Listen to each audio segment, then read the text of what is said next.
Bon, alors tout d'abord, bonsoir à tout le monde, bonsoir à tous et à toutes.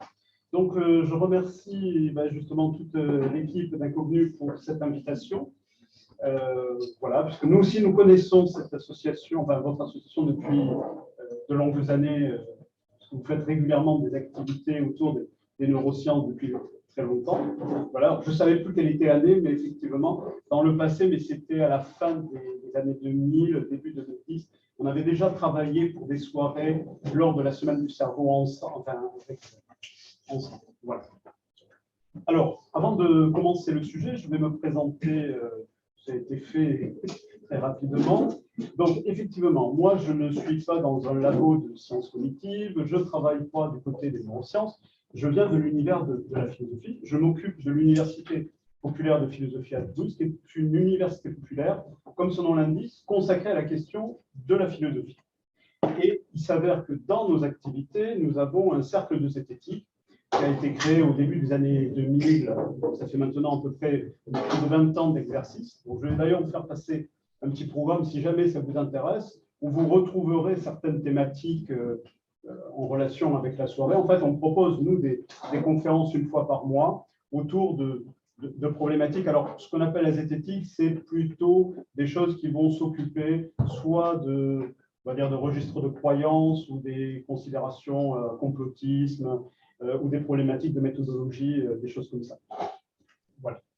Et donc, dans le cadre de nos activités, nous avons cette série-là de conférences, de sujets qui fonctionnent maintenant depuis à peu près une vingtaine d'années. On organise, enfin, ça c'était avant le Covid, on organisait même des colloques sur ces questions-là chaque année ou tous les 2 ans, suivant le calendrier. On avait notamment organisé, salle du Sénéchal, des colloques sur la question de la communication scientifique, comment communiquer les sciences auprès des médias. C'était juste avant le premier confinement, je veux dire, du Covid-19, au début des années 2000. C'était au mois de janvier, on l'avait fait, au 1er février, quelque chose comme ça, juste avant le confinement.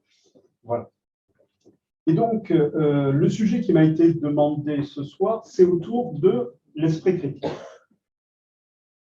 Si je peux intervenir devant vous ce soir, c'est parce que dans le cadre de l'histoire de la philosophie, je dirais que nous avons une certaine habitude de ces questions-là, bien avant que ça devienne des considérations du côté des sciences humaines, du côté des sciences, par exemple, cognitives, ou du côté de tout ce qui a trait des sciences autour de la didactique ou des choses comme ça. En fait, il s'avère que nous avons aussi dans nos activités, ça c'est un petit peu ma spécialité, un domaine assez important du côté de l'épistémologie, du côté des voies de la connaissance, du côté de toute une série de notions qui sont en arrière-plan de ce que je vais vous présenter ce soir. Alors, je vous rassure, je ne vais pas vous embêter, je ne citerai pas dans la conférence ni Popper, ni Feyerabend, ni Kant, ni quoi que ce soit. Ça, si vous voulez, ce sera pour une autre fois dans un cours, voilà, mais ce soir, je n'aborderai pas ce type disons, de référence, je vous rassure, si vous n'avez aucune souvenance de vos cours de philo, de vos traumatismes en philosophie, au besoin. Voilà. Ça va, vous êtes rassurés? Bon, vous pouvez fermer la porte maintenant. Voilà. Donc, je ne vais pas vous embêter avec Kant ou quoi que ce soit. Je vais laisser de côté toute l'histoire de la philosophie, ou plutôt de l'histoire sur la notion d'esprit critique, parce que c'est une histoire sinon qui est très ancienne. Ça remonterait en fait à l'Antiquité. Il faudrait revisiter depuis les sceptiques dans l'Antiquité, en passant par Aristote, la logique, la philosophie des Lumières au XVIIIe siècle, etc., etc. Donc, je vais zapper toute cette partie de l'histoire de la philosophie pour aller plutôt vers une partie de présentation, plutôt de définition de la notion d'esprit critique, ainsi que de la problématique qui va avec. Voilà. Alors, donc, pour commencer un petit peu la présentation, je vais commencer par poser quelques questions, plutôt le présenter de cette manière-là, à savoir que la notion d'esprit critique, tout le monde en parle. Comme ça a été dit, effectivement, c'est devenu une notion à la mode. Quand je dis à la mode, c'est parce qu'il y a de nombreuses activités qui sont faites. Sur YouTube, il y a de nombreuses chaînes, je ne vais pas leur faire la publicité ce soir, mais elles le mériteraient bien, voilà, qui font énormément de choses sur ces thématiques-là. Donc, cette question de l'esprit critique, on y serait revenu il y a 20 ans ou 30 ans en arrière. Donc ça, c'est manifestement un truc que vous n'avez pas connu. Voilà, moi j'ai connu ça. Voilà. ça n'apparaissait pas dans les thématiques, ça ne faisait pas partie des questionnements, alors que c'est quelque chose qui est devenu un petit peu montant depuis une dizaine d'années, principalement à cause des fake news, à cause de la montée de ce type de problématiques, la montée de la post-vérité. Merci Donald Trump, j'ai envie de dire aussi par rapport à ça, puisque ça a accentué, si vous voulez, l'obligation de reparler de l'esprit critique face à des médias de désinformation, face à des logiques de ce type. Sauf que la plupart du temps, l'esprit critique, tout le monde s'en réclame. Sauf que si on veut faire du terrorisme pour commencer la soirée, je vais vous demander une définition. Qui parmi vous a déjà employé le terme esprit critique? Levez la main. Allez, osez, faites faire votre coming out. Bienvenue au club des cogiteurs anonymes. Voilà. OK. Et maintenant, j'ai envie de vous dire, donnez-moi-en une définition.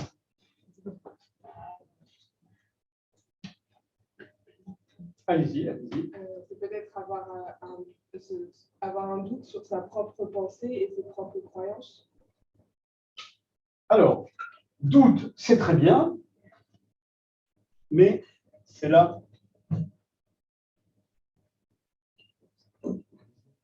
Décidé de m'embêter jusqu'au bout.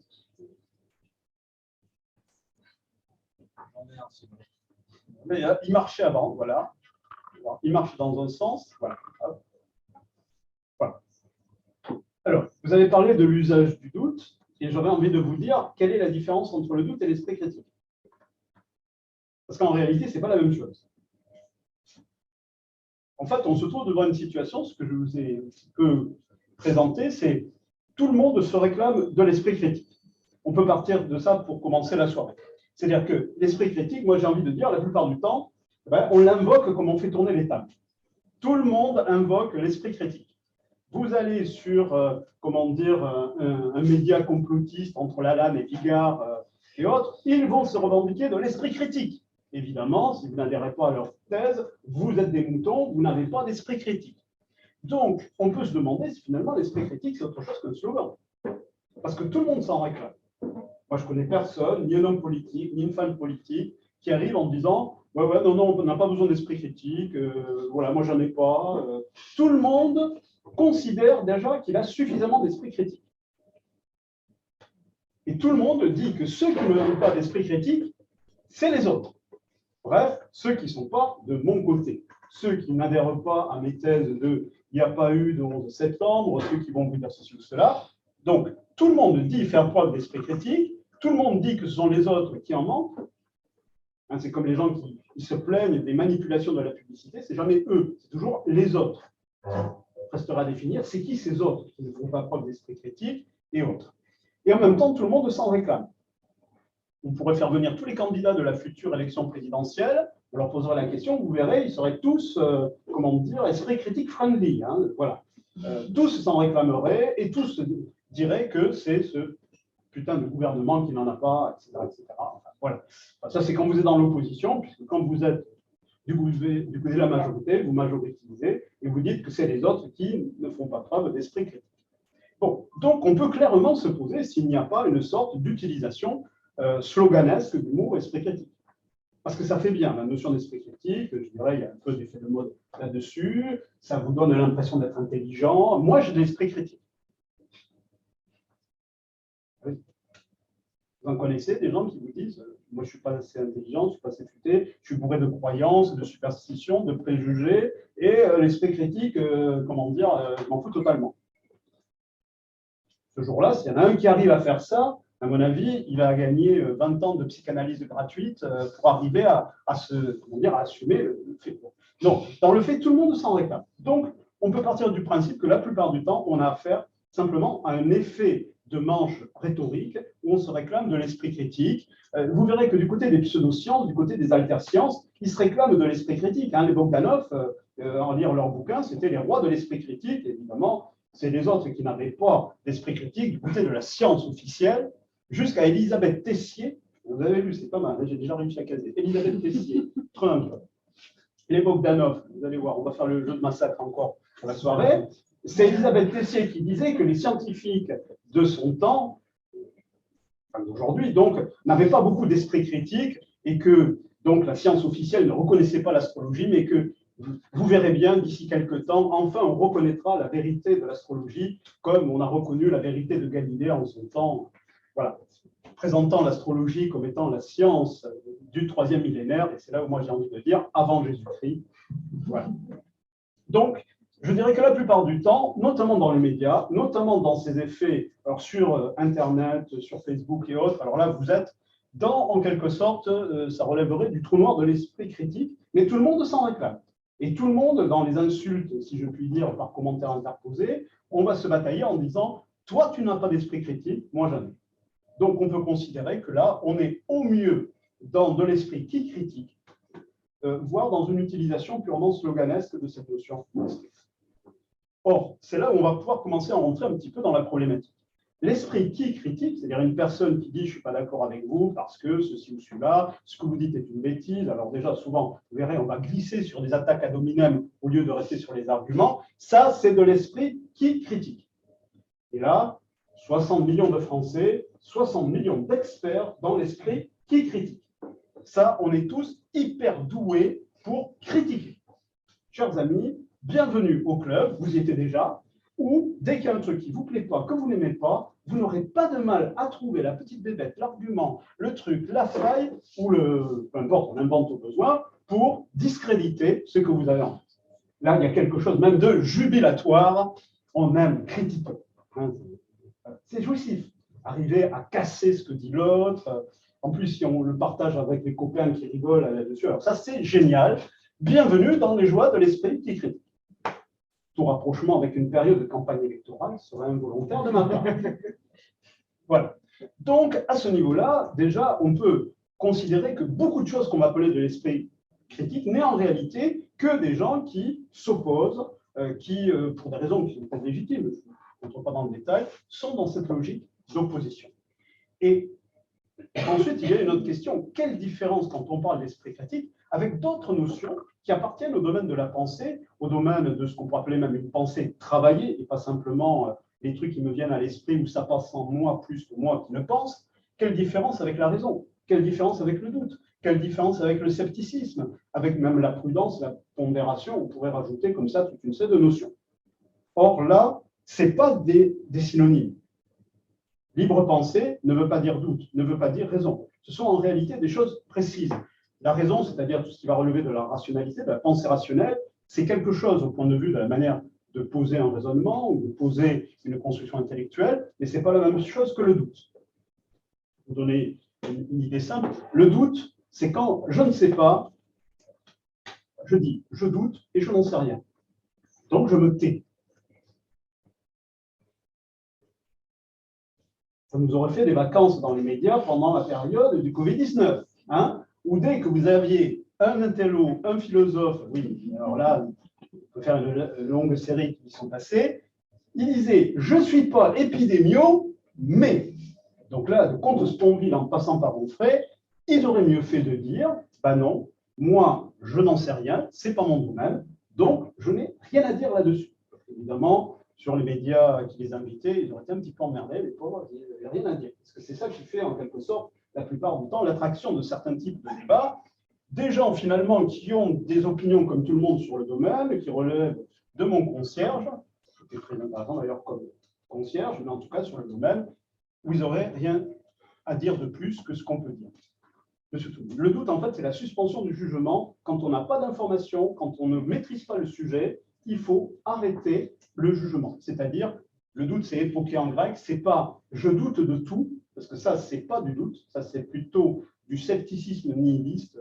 Vous verrez, il y a une petite nomenclature. Le doute, c'est vous me posez une question, je ne sais pas trop, il y a plusieurs trucs, je n'ai pas assez d'informations, j'arrête. Je ne vais pas me positionner, je ne vais pas donner mon avis parce que je ne connais rien là-dessus. Je vais aller chercher de l'information, je vais me renseigner, je vais me documenter, ou on attend que les chercheurs aient fini de trouver pour pouvoir dire quelque chose là-dessus. C'est pour ça que normalement le doute ne correspond pas ni à la libre pensée, ni à la raison, ni à l'esprit critique en tant que tel. Ça correspond à un processus où, dans un manque de compréhension, de données, d'informations, on ne sait pas quel est le truc, on dit soit je ne sais pas, soit je ne peux pas me prononcer. C'est ça le fait de douter. Douter, ce n'est pas douter de tout. Hein. Dès que vous avez une posture comme ça, d'ailleurs, la seule chose dont il ne doute pas, c'est du doute lui-même. Ce qui revient en réalité, sous couvert de brandir le doute, à un dogmatisme qui ne dit pas son nom.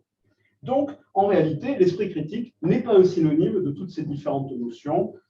La raison, par exemple, ce sera beaucoup plus sur la construction rationnelle du raisonnement. La concaténation, wow, le gros mot, la concaténation des idées, c'est-à-dire l'enchaînement des idées. Est-ce qu'on part on va dire d'une première notion, on en déduit quelque chose, on arrive à une conclusion, ou on a la conclusion dès le départ, et ensuite on tente à démontrer A plus B, l'idée qu'on a déjà posée au départ. Ça facilite le raisonnement. Si j'ai déjà la conclusion, je peux vous démontrer que, évidemment, j'ai toujours raison. Ça, c'est un problème de raison. Ce sera un problème de logique. Traduction. L'esprit critique, comme vous allez le voir, c'est pas. Alors, on va le retrouver, mais c'est un peu plus vaste. Voilà. Donc, derrière ce mot esprit critique, vous allez parfois avoir des confusions, c'est pas très grave, avec ces différentes notions, mais on peut les distinguer en tant que telles. Voilà. Donc, la grande question qui va se poser, c'est quelle définition on peut donner pas du tout, de l'esprit critique. Alors, quelqu'un m'avait proposé le doute tout à l'heure, très bien. Ouais, c'est déjà 80% de la réponse.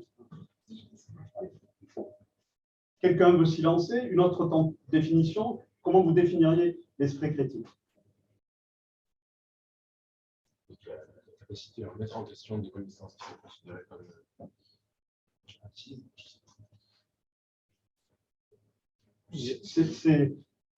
Alors, moi, je dirais d'abord la capacité d'interroger. Parce que pour remettre en cause, il faudrait que j'ai des éléments. Remettre en cause, ce n'est pas la même chose que questionner. Remettre en cause, c'est que déjà, vous avez des arguments, des éléments, ou alors, si vous remettez en cause sans avoir des arguments, là, ça veut dire que, à mon avis, on s'éloigne de l'esprit critique. Donc, déjà, ce serait, monsieur, ce que vous avez dit, ce serait réexaminer ou vérifier ou contrôler. Contrôler les sources, par exemple. Dans une affirmation, des choses comme ça. Alors, il n'y a pas de définition comme A plus B ferait machin truc au carré de l'esprit critique. Ce que l'on a derrière cette notion, néanmoins, on peut d'abord le définir par ce que n'est pas l'esprit critique. Vous allez voir, ça va déblayer un petit peu le terme. Alors, dans ce que n'est pas l'esprit critique, bon, vous avez tous reconnu Astérix, hein, quand même, hein, voilà. Bon, en application des travaux pratiques. Bon. Alors, déjà, il y a un faux ami. C'est qu'il y a des philosophes, des philosophies qu'on appelle des criticismes. C'est-à-dire des philosophies criticiennes, il y a plusieurs types d'appellations. Qu'est-ce que j'ai marqué? Théorie criticienne, philosophie criticiste. C'est parce qu'il y a certains philosophes, bon, le premier, historiquement, c'est Kant, il va publier 3 ouvrages, critique de la raison pratique, critique de la raison pure, bon, bref, on s'en fout du détail. Donc, on va appeler ça un criticisme, c'est-à-dire qu'il fait une théorie critique d'une autre théorie.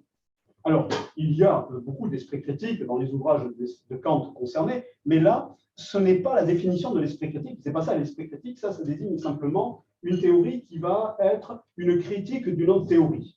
Donc, quand vous avez les atomistes qui réfutent Platon, ça fait une théorie critique, mais ça ne fait pas forcément, c'est pas ça la notion d'esprit critique. Ça, c'est simplement une philosophie ou un courant philosophique voilà, qui pose une critique d'une affirmation ou d'un type de conviction que porte notre courant. En fait, c'est ce que font à peu près la plupart des écoles philosophiques. Elles passent leur temps à se critiquer les unes des autres. Un balle au centre, voilà. Alors, donc, ces criticismes, ça existe en philosophie, vous trouvez le nom, mais ce n'est pas la définition de l'esprit critique, ça veut dire juste, voilà, vous êtes dans la théorie de Kant qui s'oppose aux arguments de Tartampion sur la preuve de Dieu, ce genre de choses. Donc, on va appeler ça un critiquisme, une théorie criticienne, mais ce n'est pas la définition de l'esprit critique. Il y a des définitions de l'esprit critique chez Kant, mais pas dans les titres de ses ouvrages. Il faudrait regarder qu'est-ce que les Lumières, par exemple, comme type d'ouvrage de Kant. Ensuite, vous avez ce qu'on appelle le criticisme polémologique. Ça, c'est des beaux termes. Hein. Vous placez ça au Scrabble, vous écrasez la soirée. Le criticisme polémologique. Traduction. Ah ouais, mais c'est marqué dessous. C'est la critique d'une idée avec laquelle on n'est pas d'accord. Mais Regardez, la formulation, c'est la critique d'une idée avec laquelle on n'est pas d'accord, et non pas une idée avec laquelle on n'est pas d'accord au terme d'une réflexion critique.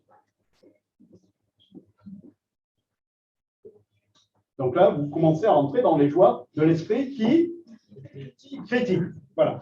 Et en fait, polémologique, en grec, polémos, c'est le combat. Donc, voilà, vous avez un bonhomme qui dit quelque chose, pour une raison quelconque, ça ne vous plaît pas, ça vous empêche, ou sa tête ne vous revient pas, et alors là, vous y allez pour chercher la petite bête, il s'est contredit par rapport à ce qu'il a dit avant, ou des choses comme ça. Là, vous allez rentrer dans ce qu'on appelle le criticisme polémologique. Voilà. Mais ça, ce n'est pas de l'esprit critique, puisque la plupart du temps, le point de vue critique, il est acté, parce que déjà, vous avez la conclusion au sens de votre jugement, votre avis, avant de faire l'enquête. Parce que normalement, dans l'esprit critique, il y a l'idée d'une enquête, d'un examen. Là, vous n'avez pas besoin d'examiner, parce que ce prof est un vieux con, hein, on a tous su comme ça. En fait, dès qu'il commence à dire quelque chose, on part, en quelque sorte, youpi, voilà. Peut-être qu'on ne pourra pas le dire officiellement, mais en tout cas, souvent, on n'en pensera pas moins, c'est quand on en discute entre les copains. Voilà. Donc, le criticisme polémologique, c'est ce que je disais tout à l'heure, on sait très bien faire. Il y a un truc qui ne nous plaît pas, on n'aime pas tel gouvernement, et alors là, on va lui trouver tous les défauts de la vie. Voilà. Ensuite, autre chose qui n'est pas de l'esprit critique, c'est le criticisme partisan. Alors là, c'est la, comment dire, la critique par principe, parce qu'il y a déjà une opposition qui est actée et une opposition avec quelques positions d'une personne ou d'un parti. Donc là, c'est simplement parce qu'on est dans une position partisane où finalement, on va critiquer. Donc, par exemple, vous mettez dans une pièce, vous secouez après tout ça un petit peu, vous mettez par exemple, je ne sais pas, un vegan, un chasseur, un antispéciste, voilà, un producteur de saucissons, vous mélangez tout ça, et à mon avis, ça va partir dans les tours. Si en plus vous mettez un représentant du lobby nucléaire, là, vous allez avoir un truc fabuleux en termes de criticisme partisan. Il n'y a plus qu'à compter. Il faudrait qu'on fasse un tableau. Hein, voilà. Ah, tiens, hop, je note, ça c'est pas mal. Un pour toi. Ah non, là, il t'aurait cassé. Hop, on remet. Ça, c'est les jeux des débats d'idées. Dit. Ouais, non, ça, c'est un truc que les moins de 40 ans ne peuvent pas connaître. 50 ans, le droit de réponse à d'autres époques. Voilà. Donc, ce criticisme partisan, il est omniprésent dans les médias. Dans les médias d'opinion, de valeur actuelle en passant par tout ce que vous voulez, c'est omniprésent dans la presse d'opinion, dans les journaux d'opinion et sur une certaine chaîne que je ne citerai pas, mais qui se trouve entre la... Ouais, ça doit être entre la 16 ou la 15 et la 17, un truc comme ça, où là, comment dire, vous êtes à peu près certain de ce qui va être. Bref, le criticisme partisan, c'était les analyses politiques de Russia Today sur, comment dire, notre propre vie politique. Voilà. Quant au criticisme nihiliste, alors là, ça rentre dans des choses qu'on connaît aussi, finalement, sans le connaître, c'est-à-dire qu'on ne connaît pas le mot, on en a tous rencontré. C'est des gens qui sont dans une logique de critique, mais ils ne sont pas critiques parce qu'il y a un truc à critiquer. Ils ne sont pas critiques parce qu'on peut faire avancer la chose, mais au moins, en critiquant tout, ça évite de devoir soit se positionner, de s'engager. Donc là, c'est ce qu'on appelle le criticisme nihiliste, où là, finalement, quoi que l'autre dise, on va chercher le truc pour le casser, mais pas même parce qu'on a une position qui serait de l'autre côté. Au moins, je dirais, le criticisme partisan, bon, voilà, vous mettez Mélenchon d'un côté, vous mettez Tartampion de l'autre, c'est clair, c'est net, tout le monde y va de son côté. Vous mettez, c'est pas les représentants de tel parti en face, pareil, ça va donner des missiles argumentaires qui vont s'envoyer, mais c'est au moins chacun défendre ses positions. Là, il n'y a même pas de position défendue. C'est juste parce qu'en disant, ça revient à un à quoi bon, bah, de toute façon, ça ne sert à rien, on n'y peut rien, ça évite soit de faire quoi, de s'emmerder, de se positionner. Voilà. Au moins, en détruisant tout, ça me permet, moi, si je ne me positionne pas, si je ne m'engage pas, si je ne veux pas, en quelque sorte, m'impliquer, ça me permet, en quelque sorte, de... Voilà. Et ça, c'est assez, comment dire, parfois, il y a des choses qui peuvent être assez brillantes en la matière, mais ça revient en fait à une logique où on détruit tout. Comme ça, au moins, mes propres lâchetés, mes propres faiblesses ou mes propres positions qui pourraient être discutables, au moins, voilà. Donc, on va casser, même pas pour défendre ses propres thèses, mais finalement, parce que si on ne le faisait pas, ça reviendrait à nous mettre en porte-à-faux par l'obligation de se positionner.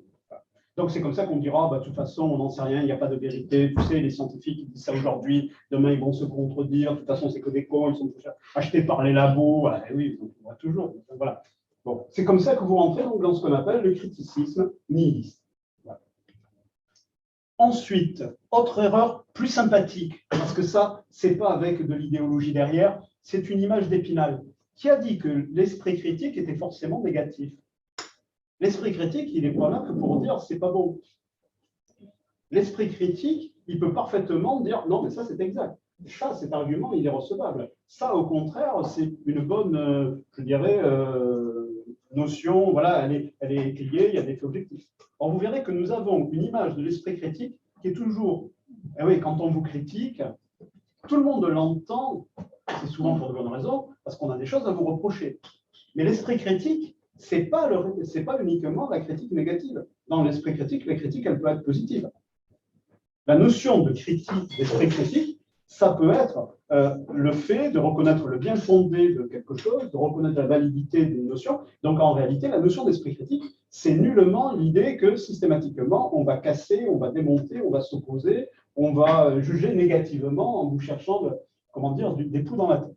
En fait, ça, c'est une sorte d'image d'Épinal de l'esprit critique. Ce n'est pas obligatoirement un jugement sévère ou un jugement qui serait en quelque sorte là pour détruire. Dans l'esprit critique, c'est aussi bien reconnaître la véracité d'une affirmation, le bien fondé d'une étude, d'une recherche, d'enquête, que de dire, bon, là, franchement, du côté du groupe témoin, s'il n'y en a pas, ça ne vaut pas grand-chose comme étude à ce moment-là. D'accord ? Donc, alors c'est vrai que souvent, on retient de l'esprit critique quand, en fait, on met en évidence les trucs qui ne vont pas. Mais dans l'examen de l'esprit critique, il y a des... Je ne dirais pas dans la majorité des cas, parce que ça n'a pas de sens, mais en fait, on peut tout autant arriver à la conclusion, ben non, ça tient la route, c'est parfaitement recevable, en tout cas dans l'état actuel de nos connaissances, au contraire, là-dessus. Donc, c'est pour ça que l'esprit critique n'est nullement réductible ou limité à, voilà, on va systématiquement casser. Voilà. Et autre type d'erreur, alors ça, c'est un petit peu pour détendre l'atmosphère, mais il y a quelque chose que souvent on considère comme étant de l'esprit critique, mais qu'il faut absolument critiquer. C'est le cas de le dire par rapport à ça. L'esprit critique, ce n'est pas la satire, ce n'est pas l'ironie, ce n'est pas l'humour. Or, souvent, vous verrez, on a tendance à donner quand vous avez un humoriste qui dit quelque chose, parce qu'il nous fait rire, à lui donner quasiment une sorte de chèque en blanc au point de vue de l'affirmation qu'il donne.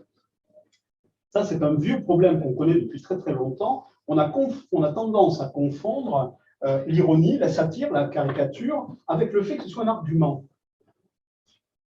Or, caricaturiste, ironie, satire ne dit rien au point de vue de la validité d'une affirmation ou son invalidation. Ça veut dire juste que quand vous avez les guignols qui font une analyse de la situation politique, ce n'est pas une analyse politique, c'est juste un sketch pour faire rigoler. Et c'est là où on voit souvent le vrai, malheureusement, sketch, c'est quand les gens confondent un sketch des guignols avec une véritable analyse politique. Et ça, pour peu que ça aille dans le sens de nos convictions, on le valide la plupart du temps comme si c'était un argument. Alors qu'en réalité, en plus, l'humour, l'ironie, la satire, tout registre de cet ordre-là, ça peut être utilisé dans tous les sens. Qui a dit que l'humour, la satire, l'ironie, si nous on l'associe à certaines valeurs, qui a dit que ça allait toujours dans le même sens? Je rappelle qu'il y a des humoristes qui peuvent être homophobes, il peut y avoir un humour qui va être raciste, qui va être, vous faites la longue liste des trucs à la con, on peut très bien, vous aviez des humoristes nazis dans l'Allemagne où on se bidonnait, si je puis dire, entre gens évidemment partageant les mêmes convictions, sur des registres correspondant aux grandes, thématiques, voilà, de l'idéologie nazie. Donc, ironie, satire ou caricature ne dit rien sur la validation de ce qui est dit ou le bien fondé de ce qui est dit, ça veut dire juste qu'on l'attaque d'un point de vue humoristique. Mais ce n'est pas un argument, ce n'est pas une preuve ou une contre-preuve, ça n'a aucune. C'est fait à la limite pour distraire et assumons-le comme tel. L'erreur vient du fait qu'il y a une longue histoire de philosophes qui vont utiliser l'ironie, l'humour, la satire pour polémiquer. Tout le monde pensera à Voltaire, par exemple, que ce soit le Candide ou d'autres, où il a une plume assez acérée, ou sur l'ironie, sur la caricature, sur la satire, il est assez assassin. Mais il ne faut pas confondre le beau jeu de mots que fera Voltaire sur Tartampion avec le fait que ce serait une analyse argumentée des idées de Tartampion.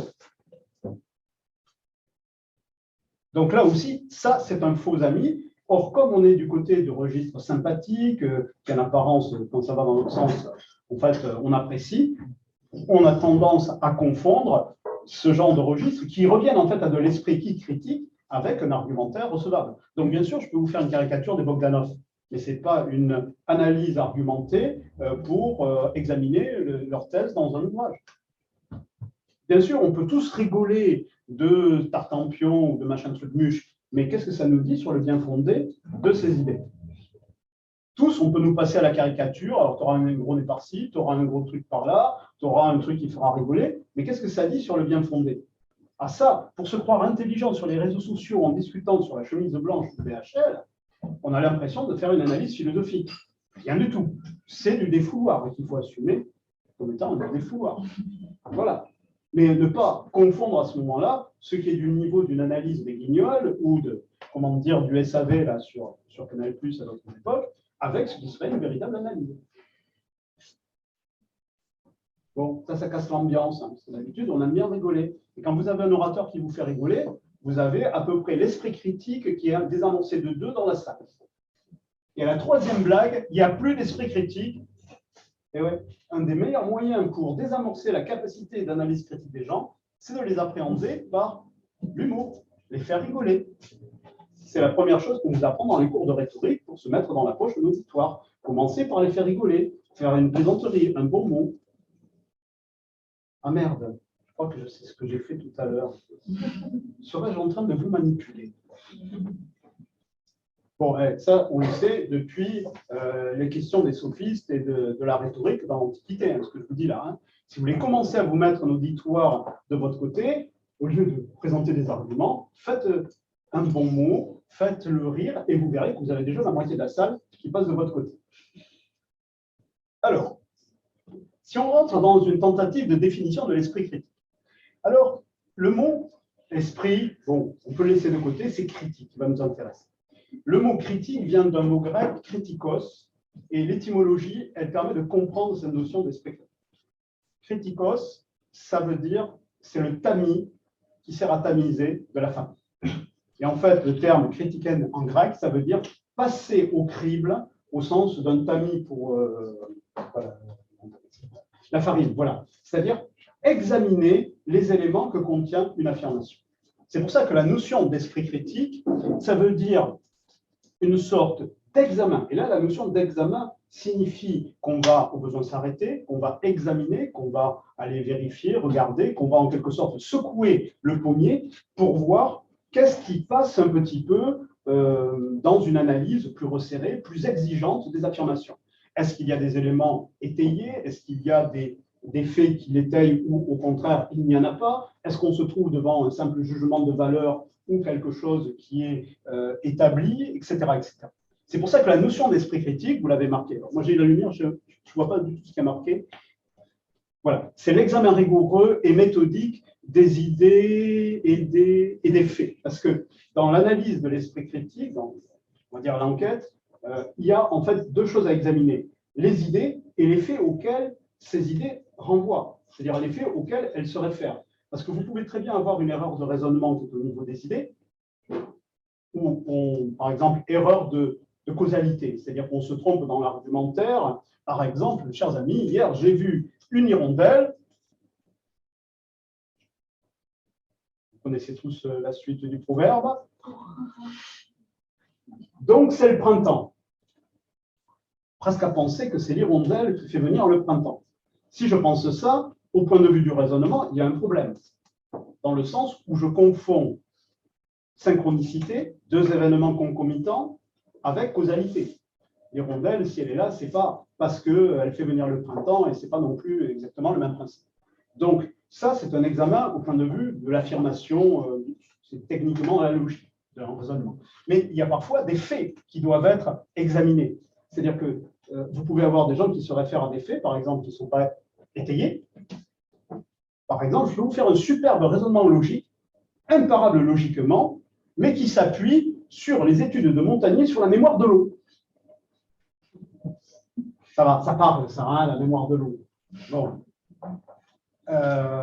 Le problème n'est peut-être pas au point de vue de l'argumentaire logique, c'est-à-dire tout peut être effectivement bien déduit, bien argumenté, logiquement, mais peut-être que les prédicats de départ du raisonnement, ils sont faux. Or ça, vous ne pouvez pas le vérifier par la logique. Vous êtes obligé de faire quoi pour savoir si les prédicats ils sont recevables ou pas? Ben, vous êtes obligé de sortir du discours pour aller examiner les faits auxquels on se réfère. Par une démonstration logique, je peux vous démontrer l'existence, pourquoi pas, de ceci ou de cela. Mais est-ce que la logique est une preuve de l'existence d'une chose? Là, vous rentrez de plein pot dans ce qu'on appelle les limites de la logique. La logique, en fait, ne démontre rien d'autre que la construction d'un raisonnement. La logique ne dit rien, désolé mon cher Spock, ne dit rien sur la réalité.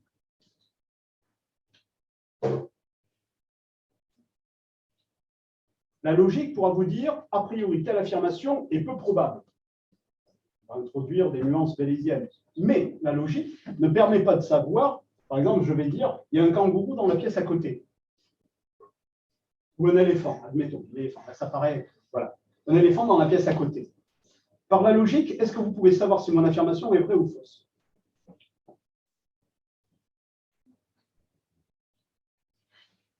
Oui, c'est vrai. Non, vous ne pouvez pas. Tout au plus, il y a de fortes probabilités que cela ne soit pas, mais forte probabilité ne garantit pas qu'effectivement, il y a un cirque Pinder qui passe à Toulouse ce soir-là, il y a une porte derrière en catimini, et on vous a fait rentrer un éléphanto et que vous vous emmerdez, et pour vous démontrer que vous êtes fait avoir, confondant la probabilité la plus habituelle avec une preuve. Parce que dans mon raisonnement, la seule chose que vous pouvez vérifier, c'est effectivement pièce, s'il y a une par rapport à mon affirmation, mais pour savoir ce qu'il y a dans la pièce, qu'est-ce qu'il faut faire? Vous êtes obligé d'aller dans la pièce. La logique de mon affirmation, c'est-à-dire la construction de mon affirmation, ne vous permettra pas de le vérifier. Donc, vous pouvez avoir une théorie qui est très est recevable logiquement, mathématiquement, sauf que c'est le b.a.-ba en sciences dans les vrais débats scientifiques, où avant de commencer à avancer une hypothèse dans les débats scientifiques, on vérifie qu'elle soit mathématiquement recevable. Ce qui ne veut pas dire que c'est la bonne, ça veut dire que là, c'est la condition élémentaire pour qu'elle puisse rentrer dans le débat scientifique. Mais in fine, la matière noire, ça existe ou pas? C'est un éléphant, hein, ni un boson de Higgs. La matière noire, ça existe ou pas? Dans l'état actuel, on ne sait pas. On a des théories, on constate des phénomènes, si tant est qu'on ne se trompe pas dans l'observation, on constate des phénomènes et on propose une hypothèse pour expliquer le dit phénomène. On s'est débrouillé par ajustement de la théorie proposée pour expliquer les phénomènes qu'on ne sait pas expliquer, pour que ça rentre dans des fourches d'énergie, de fonctionnement gravitationnel, tout ce que vous voulez. Mais il y a des hypothèses concurrentes qui, elles aussi, ont franchi dans certains cas des conditions de cet ordre-là. Et pour l'instant, tant qu'on n'aura pas soit des indications venant de l'observation ou des choses comme ça, ça reste une hypothèse. Une hypothèse scientifique, ce n'est pas une hypothèse des Bogdanov, hein, c'est une hypothèse, c'est un débat théorique en sciences, en physique fondamentale, en cosmologie, mais pour l'instant, à chaque fois que vous avez un scientifique qui vous parle de la matière noire comme si on l'avait en quelque sorte mis en évidence factuellement, il fait un chèque en blanc sur la comète. Alors peut-être que ce sera la bonne théorie, mais qu'est-ce qui permettra de savoir si c'est la bonne théorie ou pas? Ce n'est pas la logique, parce que ça, toutes les théories scientifiques discutées par les cosmologistes en physique fondamentale, elles doivent passer les fourches codines de ces contraintes mathématiques de fonctionnement. C'est-à-dire que si vous dit c'est Harry Potter avec sa baguette qui fait le truc, là, la théorie, on la met de côté de suite. Et il va falloir qu'elle soit, la théorie proposée, explicative et en accord avec ce qu'on connaît déjà, qui est établi. Mais in fine, chers amis, pour l'instant, on ne sait pas plus si la matière noire existe que les débats qu'on avait au XIXe siècle sur l'éther, sur le calorique ou des choses comme ça. Peut-être que ce sera la bonne théorie, mais wait and see, et jusqu'à preuve du contraire, tant qu'on n'a pas d'éléments établis en la matière, on ne peut en parler que comme une hypothèse explicative. On ne peut pas dire la matière noire, c'est comme ça, c'est comme ci. Tout au plus, on n'imagine que d'après les trucs. Et en plus, on a l'impression qu'elle fait exprès de nous échapper à chaque fois qu'on s'approche d'elle, à chaque fois qu'on monte une expérience supplémentaire pour tenter de la mettre en évidence. Voilà, le résultat, pour l'instant, est un peu emmerdant. Hein, voilà. Bon, peut-être que demain, on aura l'Einstein du service qui permettra de dépasser le truc, mais pour l'instant, voilà. Donc, il y a à peu près une vingtaine de théories qui sont en débat. Sauf qu'il y en a une qui est un peu plus explicative, et vous verrez que tout le monde en parle, enfin pas tout le monde heureusement, mais en tout cas beaucoup de gens en parlent, comme si le fait était établi, confondant en fait fait établi et hypothèse explicative. Ce n'est même pas la question de la théorie qui doit être ajustée, c'est qu'on ne sait même pas si la théorie elle est valable. C'est pour ça que ça reste pour l'instant une hypothèse et pas encore une théorie recevable sous cette appellation. Donc vous voyez, quand on parle d'esprit critique, ça veut dire que ce n'est pas une idée qui vous passe comme ça à l'esprit. Il va falloir engager un examen des affirmations, soit au niveau de la construction du raisonnement, soit au niveau des faits qui soit le sous-tendent ou qui sont utilisés, ou les exemples qui sont utilisés, par exemple, par rapport à cela. Et évidemment, la notion d'esprit critique a une dimension qui est volontaire, c'est-à-dire c'est quelque chose qu'on fait volontairement, d'où cette image de passer au crible, hein, c'est-à-dire d'examiner. Et là, dans le terme d'examen, vous avez l'idée d'une enquête, vous avez l'idée de quelque chose qui est une action d'évaluation qui va être engagée. Ce qui fait que l'esprit critique, ce n'est pas simplement avoir une idée qui nous vient comme ça à l'esprit, ça c'est la pensée si on veut tout coup, mais ça ne fait pas esprit critique. Parce que dans l'esprit critique, il va falloir engager quelque chose de plus rigoureux, méthodologique, vérifier les éléments, vérifier les sources. Par exemple, on revient sur cette affirmation, qui parmi vous a vu passer une citation sur Internet et l'a retweetée, republiée, partagée, sans avoir vérifié si elle était vraiment du bonhomme qui était affiché dessus. Levez la main. D'accord? Si vous saviez le nombre de citations qui sont attribuées à Tartampion et qui sont de on ne sait pas trop qui, vous seriez, comment dire, à peu près, vous êtes à peu près certain que vous avez, comment dire, c'est des fake citations 9 fois sur 10. Alors parfois, bon, ça demande un niveau d'expertise un peu travaillé. Parfois, il suffit simplement de retaper la citation dans le moteur de recherche pour voir, ah ben non, elle n'est pas d'Aristote, elle n'est pas de Socrate. Si vous saviez ce qu'on a fait dire à ce pauvre Socrate, alors que déjà Platon, il lui fait dire tout et n'importe quoi. Oui, oui, il y a encore des gens qui croient que ce que dit Socrate dans les textes de Platon, c'est Socrate qui l'a dit. Non, c'est juste, c'est un personnage de fiction littéraire dans les textes de Platon, c'est Platon qui lui fait dire ce qu'il veut. Il y en a encore, même en philosophie, qui croient que la philosophie dans l'Antiquité était enseignée comme ce qu'on voit dans les dialogues de Platon. Non, non. D'ailleurs, au bout de la 3e page, ils sont tous bourrés dans les dialogues de Platon. Vérifiez cela. C'est débanqué. Chaque fois qu'il y en a un qui prend la parole, il y a un tour de cratère et on picole.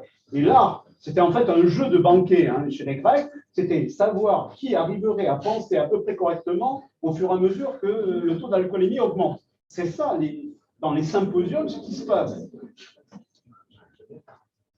Il y en a encore qui nous disent, hein, ouais, on va faire de la philosophie dans la rue, sur la, comment dire, sur la place, dans l'agora. Mais à Athènes, ils n'ont jamais enseigné la philo dans l'agora. Il n'y a aucun café philo à Athènes. Hein. C'est des cours au sens le plus commun du terme.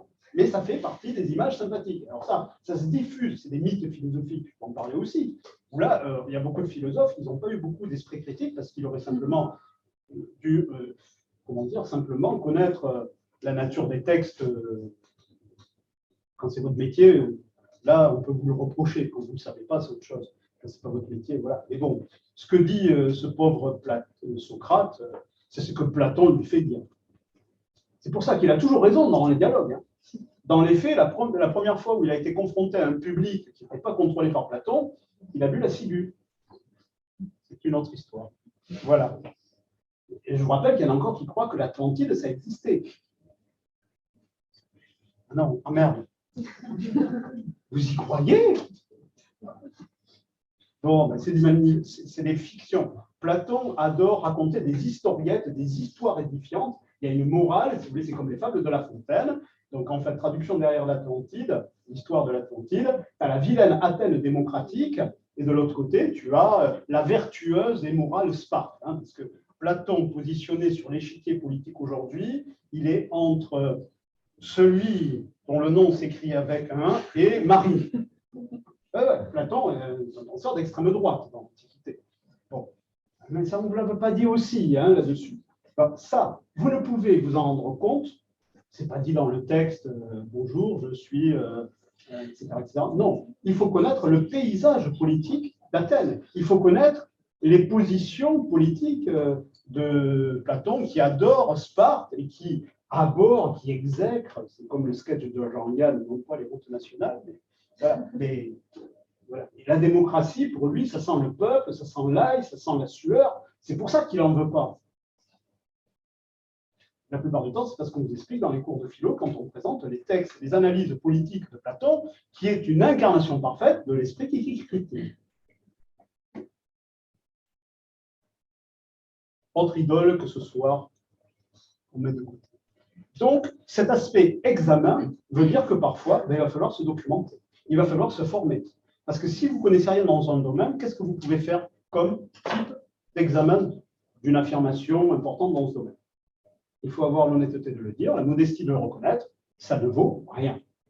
Et donc là, ça sous-entend que pour parler d'esprit critique, ce n'est pas simplement parce que moi je suis futé, je me suis levé, j'ai de l'esprit critique. Non, si vous n'avez pas de connaissances, si vous n'avez pas d'informations à votre disposition, avec une sympathie et avec une sorte de confiance aveugle en vous, vous perpétuerez, vous prolongerez, vous diffuserez des idées fausses, erronées, dont vous n'avez absolument pas connaissance.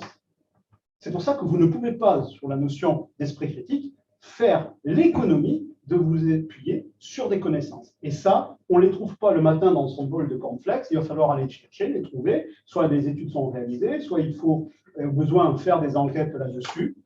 Parce que quand on parle de l'esprit critique, il y a 5 composants. La libre pensée, c'est l'autonomie du sujet. Il faut déjà penser par soi-même pour pouvoir parler d'esprit critique. Donc là, il y a une sorte de donnée fondamentale, c'est ce qu'on appelle l'autonomie du sujet pensant. Si, par exemple, je vous dis « pense, c'est un ordre » et que tu te mets à penser « oui, je pense, chef, parce que vous l'avez dit », ça ne s'appelle pas de l'esprit critique, parce que dans l'esprit critique, il y a l'idée d'une autonomie de jugement, c'est-à-dire d'une autonomie de l'acteur qui est capable de penser par lui-même et non pas de s'appuyer sur un coach, un maître de vie, un conseiller spirituel, un directeur de conscience. Ça, on retrouve les termes de Kant. Là. La version moderne, c'est le coach en développement personnel. Voilà. Donc, il faut être capable de penser hors d'un gourou, d'un maître à penser, pour déjà parler d'esprit critique. Parce que si vous n'avez aucune autonomie du jugement, dans votre capacité vous-même à penser, ça veut dire que vous ne ferez que refléter des idées que vous empruntez à vos positions, vos convictions personnelles. La deuxième notion, c'est la raison, la rationalité. Il n'y a pas d'esprit critique sans argumentation, appui, étayage sur la rationalité. Tous les gens qui vous disent qu'on peut obtenir des connaissances sans passer par la raison, déjà, il y a un loup dans la bergerie, rien que ça. Parce qu'on ne peut pas parler d'esprit critique sans s'appuyer sur les voies de la raison. Alors, ça pourra être la logique, au sens, comme je vous l'expliquais, ou d'autres développements qui relèvent d'une pensée rationnelle, d'une pensée, même je dirais, rationaliste, qui comprend les exigences d'une pensée rationnelle. Ensuite, il faut des connaissances. Là, l'histoire de Platon, je vous ai un petit peu baladé là-dessus, mais je l'ai fait exprès. Pour faire ces critiques que j'ai faites, non pas des thèses de Platon, mais sur la manière dont on les présente, comment on peut le savoir si on ne connaît rien sur les textes de l'Antiquité, les philosophes, le cadre politique de cette époque-là? Réponse? Vous pouvez pas. Alors, soit vous dites, bon, j'en sais rien, Donc, je doute. Ça ne veut pas dire que je conteste l'affirmation, ça veut dire que juste moi, je ne me positionne pas. Ou alors, si vous n'êtes pas dans une tendance prudentielle, vous allez le reprendre pour vrai parce que c'est dit par quelqu'un auquel vous faites confiance. L'esprit critique demande de se défaire de la notion de confiance, puisqu'il faut remplacer la confiance par un acte d'examen, de vérification, où on va revérifier, où on va contrôler, où on va faire les choses. C'est pour ça qu'un des obstacles à l'esprit critique, c'est l'esprit de confiance. Parce que la personne est sympathique, parce que la personne est sérieuse, parce que la personne a un prix Nobel, parce que la personne, etc., etc., elle a dit des choses intéressantes qui me paraissent vraies, donc je lui fais confiance. Donc, l'esprit critique, il meurt quand on fonctionne dans un simple esprit de confiance. L'esprit critique ne veut pas dire que l'autre, on va s'en méfier, sous-entendu, c'est le complot, mais ça veut dire que non, on va simplement, c'est un peu ce que Descartes dit dans le tout début du discours de la méthode, on va examiner les affirmations, même si celui qui le dit est un ami. Enfin, surtout, d'ailleurs, si celui qui le dit est un ami. Parce que d'autant plus celui qui le dit est proche de vous, effectivement, d'autant moins l'esprit critique sera présent. La proximité affective, quand vous avez quelqu'un qui dit quelque chose, comment dire, on pourra faire une équation, une sorte de théorème là-dessus. En fait, notre esprit critique sera d'autant plus fort que c'est quelqu'un qu'on n'aime pas qui le dit. Voilà. Et au contraire, d'autant plus quelqu'un que l'on apprécie dira quelque chose, d'autant moins on aura d'esprit critique à son égard. Sauf si vraiment ce qu'il dit devient voilà, trop bon. Et encore. Donc, l'utilisation de connaissances, ça veut dire que là, vous êtes dépendant de l'état des connaissances aussi. Ce qui fait qu'il y a des fois, il faut reconnaître que là, on ne sait pas. L'univers, il est fini ou infini? On ne sait pas. Pourquoi? Parce qu'on n'a pas d'éléments qui, aujourd'hui, permettent de le trancher. Quatrième notion, c'est l'usage du doute, la suspension du jugement. Parce que s'il n'y a pas suspension du jugement quand vous n'avez pas d'informations, quand il faut attendre que des résultats tombent, combien de temps faut-il parfois pour avoir les résultats analysés, vérifiés, contre-vérifiés d'une expérimentation qui a été faite en physique? On en connaît des revues qui ont publié à J-1 de l'annonce par, on va dire, un groupe de scientifiques quelconque. Bon, les mecs, on a fait une manip, on a des résultats, apparemment, il y a des particules qui vont plus vite que la vitesse de la lumière. Une revue que je ne citerai pas, mais que tout le monde connaît, a publié, ça y est, Einstein est mort, ça y est le truc. Oh, mon pote, attends, doucement, on se calme. Alors évidemment, comme eux vendent du papier, vendent du spectaculaire, bon, le truc habituel, c'est soit il y a une erreur dans la manip, soit les éléments ne sont pas suffisamment probants et on se trompe là-dessus, soit il y a même une erreur de calibrage, jusqu'à ce qu'on se rende compte qu'effectivement, c'est un appareil qui était mal calibré, mais la même revue qui avait publié, ça y est, on a les tachyons qui vont plus vite que la vitesse de la lumière, on va pouvoir remonter dans le temps, ils n'ont pas fait marche arrière là-dessus. Voilà, donc ça a commencé avec un S, comme revue, voilà, il y avait un V dedans, entre le bip-bip et l'autre mot, il y avait même et entre les deux, voilà. Qui est à la science ce que Psychologie Magazine est à la psychologie scientifique.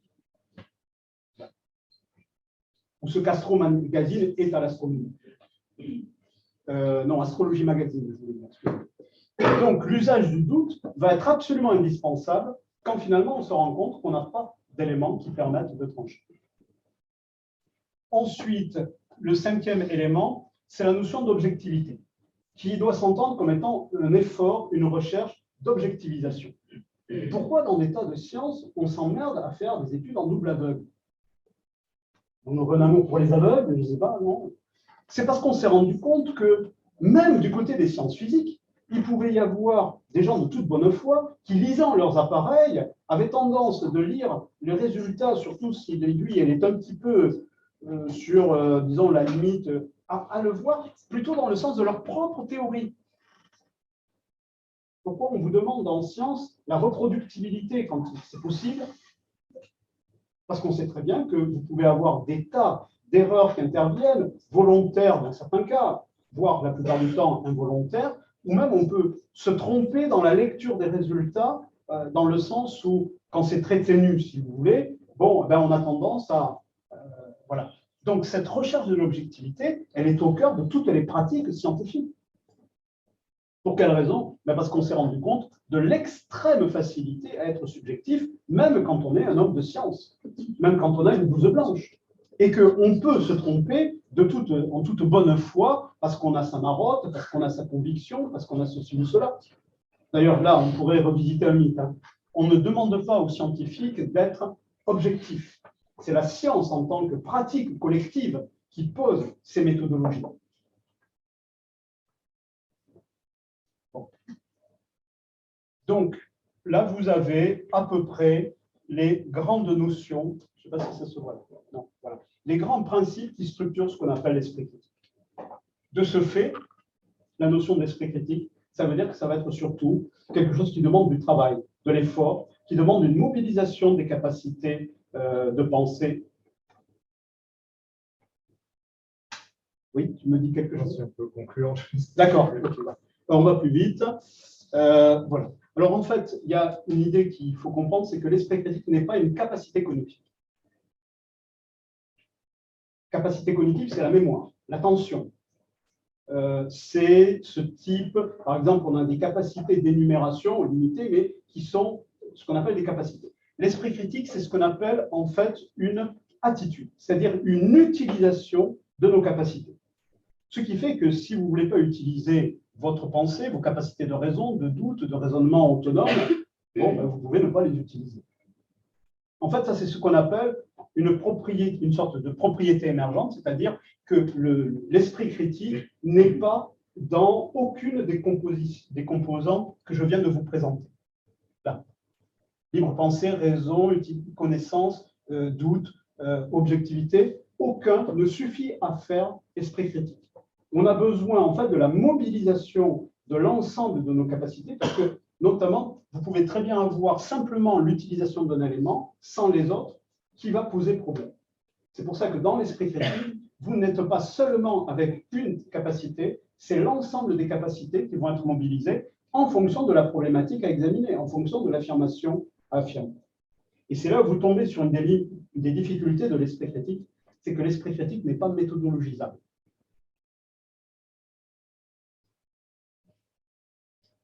Même quand la méthodologie que vous avez, elle est inspirée des leçons de l'esprit critique. Parce que ce n'est pas parce que vous avez une méthode qui a été déduite de certaines expériences, de résultats, où il faut faire ça pour éviter ce type de problème, qu'il n'y a pas un moyen de contourner la problématique autrement. Par exemple, de biaiser les résultats ou d'introduire d'autres problématiques. C'est pour ça que la notion d'esprit critique, je passe un petit peu, doit être compris, voilà. On ne peut pas l'enclore dans une technique. Il n'y a pas de technique miracle en termes d'esprit critique. On peut faire toute une série de méthodologies, voilà, dans telle discipline, dans tel labo, dans telle pratique, on va méthodologiser l'étude de cette manière. Vous trouverez toujours des gens qui pourront truander, caviarder un article. Votre méthodologie, là, que vous avez fait, que vous avez posée comme règle, elle est battue en brèche parce que vous avez quelqu'un qui la contourne. Or, pour pouvoir discerner que, voilà, là, il y a du copier-coller d'une autre étude, là, c'est caviardé, là, c'est bidonné, il va falloir faire preuve d'esprit critique qui n'est pas peut-être dans la méthodologie de l'expérience dans laquelle vous travaillez d'habitude. Donc, c'est pour ça que l'esprit critique, ça peut paraître étonnant, mais il ne peut pas être enclos dans une pilule magique, dans un bouton sur lequel on n'aurait plus qu'à appuyer pour dire « ça résout les problèmes ». En fait, c'est un idéal, la notion d'esprit critique, qui est toujours devant nous et qui doit nous obliger à être constamment vigilants parce que vous ne savez pas les trésors d'intelligence qu'on peut déployer pour biaiser, pour déformer, pour altérer ou pour dissimuler. Par exemple, en matière de dissonance cognitive, on est assez champion dès qu'il y a des convictions pour nous. Donc, c'est pour ça que l'esprit critique ne peut pas être une méthode, même si on peut dégager de l'esprit critique des méthodes dans tel domaine, dans telle discipline, pour tenter d'améliorer les choses. Donc oui, on aura des méthodes qui naîtront de l'esprit critique, mais vous ne pouvez pas le réduire simplement à une méthodologie. Parce que l'histoire des sciences le démontre, ou l'histoire des grandes erreurs en sciences le démontre, on aura toujours la possibilité de se tromper, de se faire tromper, sans même qu'il y ait des gens mal intentionnés. Hein. On met les margoulins de côté. Non, non, il y a des gens qui parfois se sont trompés, ont fait toute une carrière sur une idée fausse, mais par exemple, parce que dans leur théorie, il y avait deux idées fausses, mais qui s'annulaient, en apparence, leur théorie était bonne. Moins c'est moins, ça fait plus.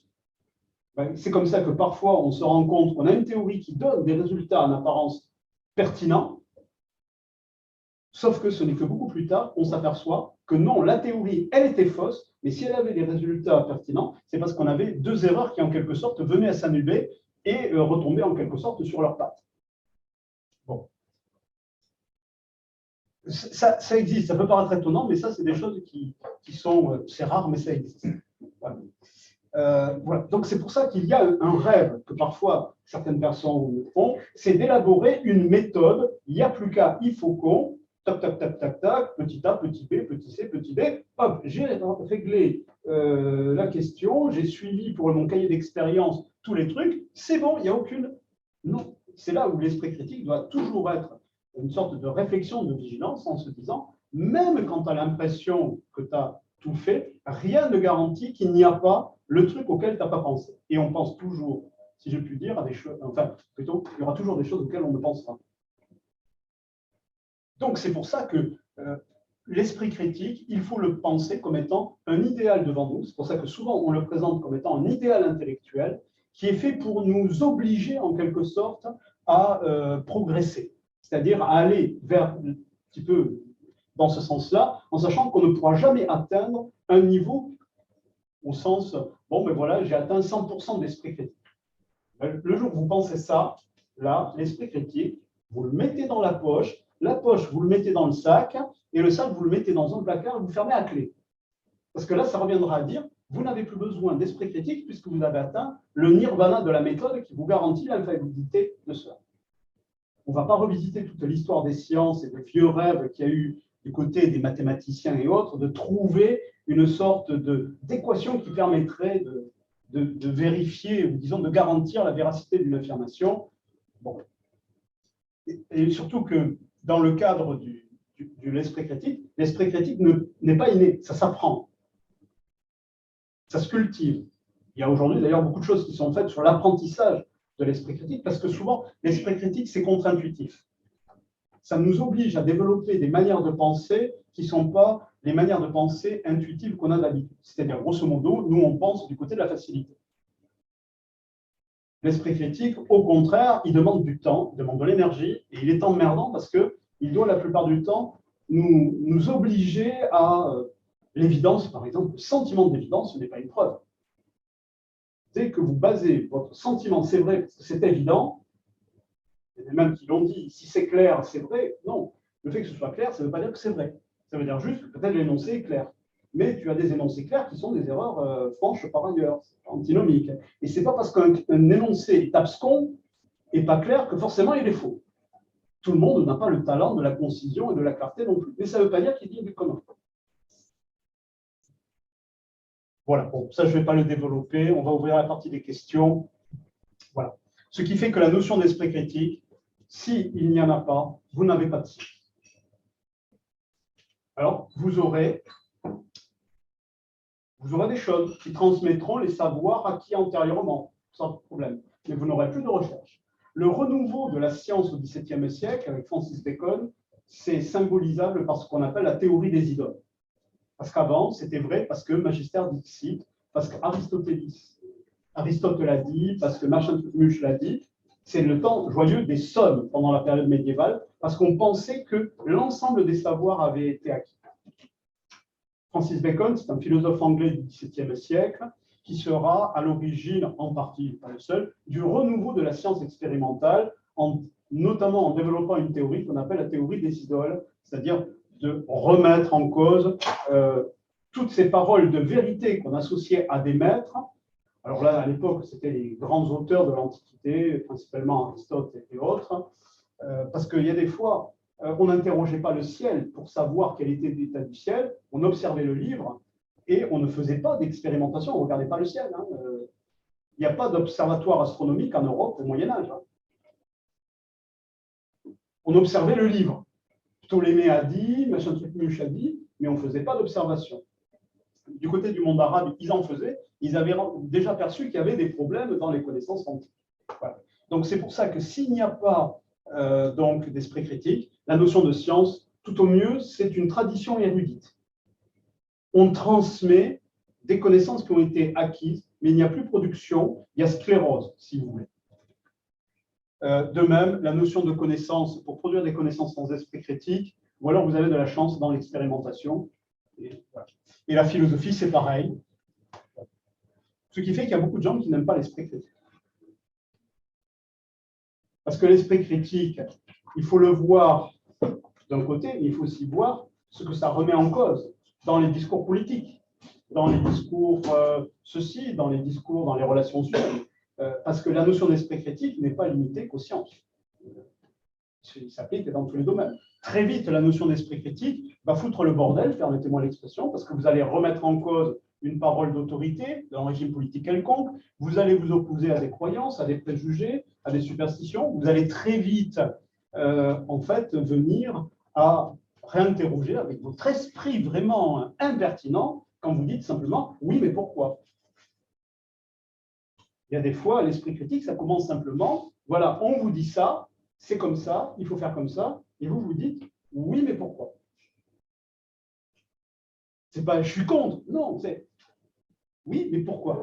Rien que ça, il y en a qui ont fini en prison, si je puis dire, ou en tout cas dans des situations similaires, parce qu'ils osaient simplement demander une « ok, mais pourquoi vous le dites ?» au-delà de la tradition, au-delà de l'autorité. Donc c'est pour ça que l'histoire de l'esprit critique, ce n'est pas le sujet d'aujourd'hui, mais c'est aussi une contre-histoire dans des rapports de force politiques, sur des questions qui sont dans des domaines, là non plus de l'établissement de la connaissance, mais qui va en fait être une histoire d'opposition par rapport à des pouvoirs, par rapport à des régimes qui n'acceptaient pas soit la remise en cause de leurs fondements, si vous remettez en cause le roman national par exemple, des choses comme ça. Donc c'est pour ça que l'esprit critique, il ne faut pas le limiter qu'aux questions des sciences, il faut comprendre que la notion d'esprit critique, il y a des régimes politiques, cherchez bien actuellement, non pas en rouge et noir, mais en... Voilà, ils n'aiment pas l'esprit critique. L'esprit critique et la Corée du Nord, c'est un pléonasme ou un oxymore? Ou un euphémisme? Couchez la case. Voilà, vous allez très vite vous rendre compte qu'il y a dans ces questions-là des choses qui se reflètent, enfin qui aboutissent dans des considérations politiques, sociales, dans des choix de société, dans des modèles éducatifs. Est-ce que l'école elle est là pour retransmettre, comment dire, pour refaire un bon petit français, cocher la case de n'importe quelle nationalité à l'identique des papas et des mamans qui ont mis leur petit à l'école, ou est-ce qu'elle est là pour cultiver l'esprit critique? C'est un choix de société en termes de modèle éducatif. Je ne vous dis pas lequel il faut choisir. Je vous dis que si vous dites on met de l'esprit critique à l'école, vous changez éventuellement la nature du régime éducatif et donc du régime quasiment politique et social. Nous venons, je vous rappelle, d'histoire où le rôle de l'éducation, c'était surtout de reproduire la société, comme avait dit Bourdieu, donc d'introduire quelque chose qui était simplement une continuité des instances, des croyances, des convictions, des fonctionnements, qui n'avaient pas pour fonction ce que nous, parfois, nous associons au rôle de l'école, qui a dit que l'école était là pour éveiller l'esprit. Ça, si vous dites cela, c'est que vous mettez un objectif, une valeur, si je puis dire, bien particulière comme objectif de l'école, mais ce n'est pas obligatoire avec la notion d'école. Ce n'est pas co-substantiel à la notion d'école. L'école, si on le revisite sur les fondamentaux, ce sera apprendre à lire et écrire ou des savoirs de cet ordre-là. Mais est-ce que l'école, elle est là pour éveiller l'esprit critique? Ben, il y a des gens qui se sont battus, il y en a qui ont tenté de faire cela, on a tenté de les virer de l'éducation aussi. Hein.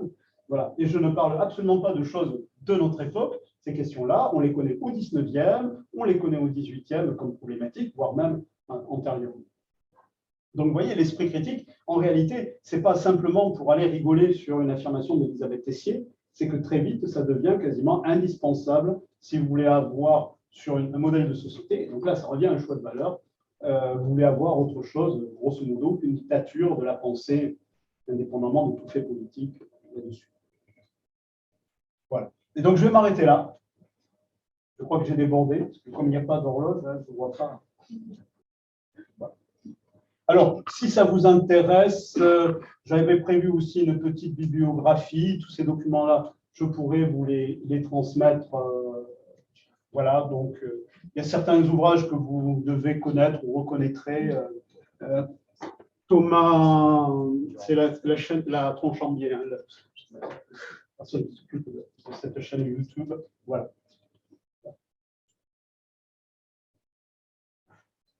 Mais si on remonte avant,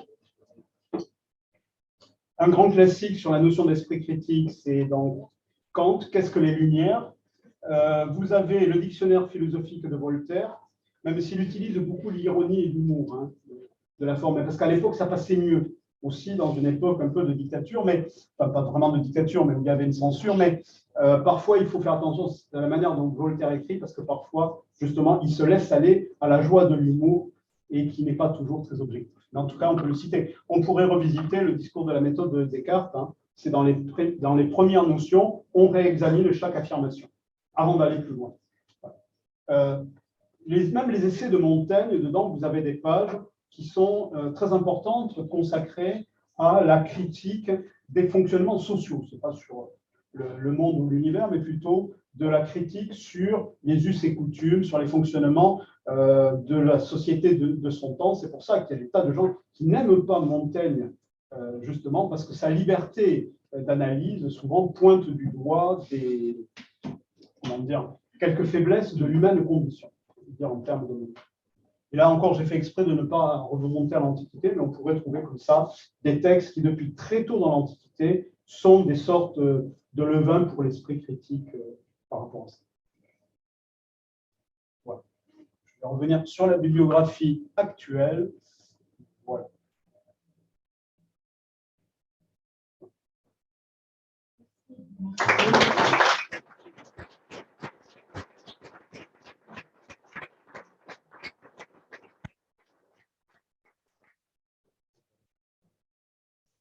On a un peu de temps pour quelques questions peut-être, mais rapidement, 15 minutes. Moi, j'ai une question. Merci beaucoup pour cette présentation, c'était super intéressant. Un peu déstabilisant aussi. C'est fait exprès. J'assume. Vous en avez parlé un petit peu, mais j'ai la sensation dans l'enseignement, même dans le milieu de la vulgarisation scientifique, c'est souvent un objectif maintenant de développer l'esprit critique, éduquer à l'esprit critique, c'est un truc qu'on ressort souvent. Et je me demande du coup, après tout ce que vous avez dit, est-ce que vraiment c'est possible? Et si oui, comment? Qu'est-ce qu'on peut faire? Alors, là, on fait une deuxième soirée. Alors, inviter les gens de la main à la pâte, il y a des tas de... Alors, là, je vous ai montré un certain type d'ouvrage, la bibliographie.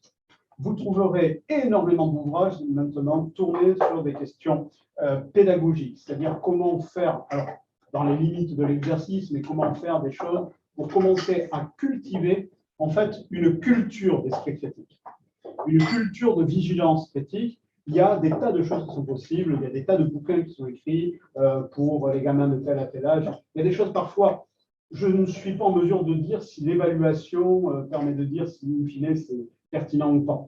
Ça, c'est d'autres types de questions. Parce que je pourrais introduire une réflexion critique à notre niveau, mais oui, il y a énormément de choses qui sont faites, qui sont proposées, et il y a des tas de gens qui, je pense, voilà, font du travail sérieux en la matière.